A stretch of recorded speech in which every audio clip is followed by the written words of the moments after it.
Pollution along our coast has been a growing problem for years. Some people are doing something about it. The Great Canadian Shoreline Cleanup program has been organizing volunteers from around the metro area to help fight pollution along Nova Scotia's coast.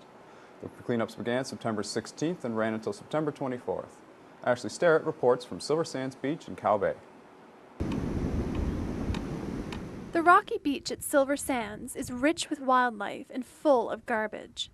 Species such as killdeer plovers and these endangered piping plovers walk a fine line as their nesting and feeding areas are choked with litter.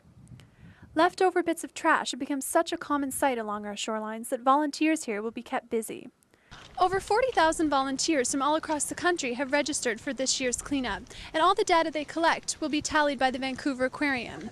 This allows organizers to track any patterns in the amount and kinds of litter scattered across beaches from year to year. Robert Rangeley has brought his daughter with him today.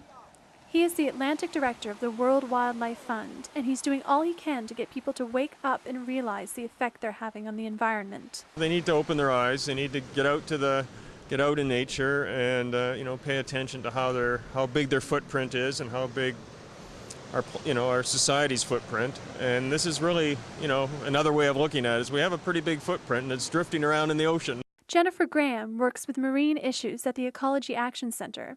She says that the government is simply not doing enough about coastal pollution. I think so far the approach has been hit and miss, educate, pick up after it's done, and not enough effort in preventing the pollution in the first place.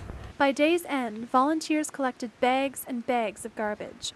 Even though they know they'll have to come back next year, it's something they're willing to keep doing so others can continue to enjoy our shorelines.